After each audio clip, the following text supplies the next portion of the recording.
വണ്ടി വരും ഇങ്ങോട്ട് കയറി ഇറങ്ങുന്നല്ലോ. രാവിലെ എവിടെ പൊട്ടി? കാലത്ത് 33-ാം ഫുഡ് വിദ്യാസാഗർ ഗുരുകുലം സ്കൂളിലെത്തിയത് കാലത്ത് 7:30 ചെയ്തു. ഏതൊക്കെ ഭാഗം സന്ദർശിച്ചപ്പോൾ ഓട്ടയും ശേഷം?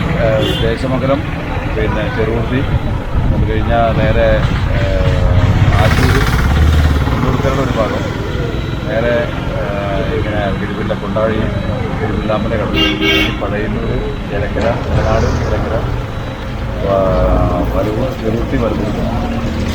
മെയിനായിട്ട് നല്ല റേറ്റാണ് അല്ലേ? നല്ല പ്രതികരണമാണ്. പോളിംഗ് കുറവുണ്ടോ പല സ്ഥലത്തും? അങ്ങനെയുണ്ട്, തിരക്കിൻ്റെ ഒരു ഇതുണ്ട്. അപ്പോൾ അതിൻ്റെ ഭാഗമായിട്ട് കുറച്ച് കുറവുണ്ട്. എന്നാലും അത് ഏകദേശം ഇടതുപക്ഷത്തിന് വോട്ട് ചെയ്യുന്ന ആളുകളെയൊക്കെ കൊണ്ട് പരമാവധി വോട്ട് ചെയ്ത് ബാക്കിയുള്ള ആളുകളെ പിന്നെ ഒരു മാസം കാത്തിരിക്കണം അല്ലേ? ഒരു മാസത്തിൻ്റെ അടുത്ത് കാത്തിരിക്കണം. ഒരു മാസം വെയിറ്റ് ചെയ്ത് നിൽക്കണം.